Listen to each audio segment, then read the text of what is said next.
In our interactions with, your large payer side, they have a membership, they have a fiduciary responsibility, and they understand that. The quality control measures they put in place are just to make sure that there's an overly expensive healthcare delivery. And when they implement those, it's not meant to be malicious. It's meant to provide equitable care. And we have to have some cost containment. And so in our discussions with the payer side is we help them support and validate why they administer the dollars they do. And then they're able to track that in their claims data and develop strategies internally to cost contain a little bit more, but maybe fine tune with their relationships with the payer side, the dialogue that goes on in terms of how are we managing these patients. It's more cost effective to us both if we approach it from this direction, and usually it's based on a tool, a decision tool, and data that they've accumulated, and the tool being MCG.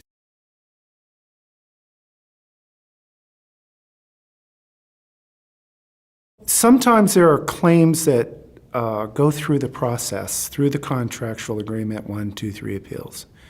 If we're in a position and we feel strong enough based on MCG and MCG claims, base claims, that we feel that the evidence there supports that patient, let's say, needed to be in an inpatient environment versus OBS, we'll ask for a meeting, and we may pull 15 different claims that may be kind of hot at that point, elements of contention. We feel that they've been administered incorrectly or the wrong decision. We've exhausted everything, and we set up almost a pseudo peer-to-peer at that point.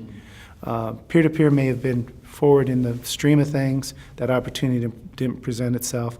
But we do have what we call representatives within the provider side as well as the payer side that we go to, and they make arrangements for those meetings. We set up a conference call, and we'll review those claims in detail jointly. We develop a better understanding of how each of us think, and sometimes those social discriminants weren't identified initially in the review.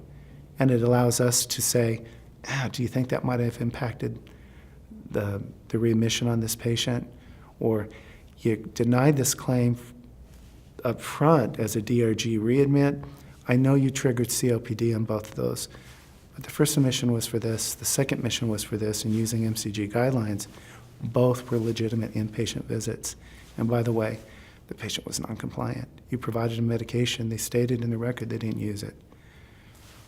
So it changes the whole scenario on how the payment is administered to the provider and how the member is recognized as a compliant patient on the payer side.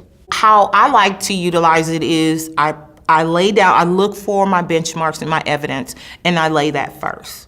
And then I do a skeleton of what the presentation of the patient, solid information. I put that there.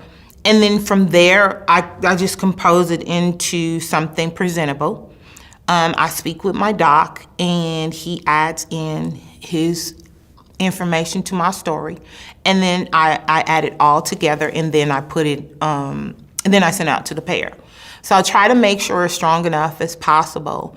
That is using my key, and I've even had payers, the CM part, call me back and say, you did an excellent review on this one.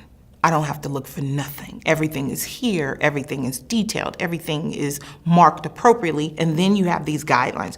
Then you have this evidence base here. So it makes it easier for them. I want to overwhelm them with information.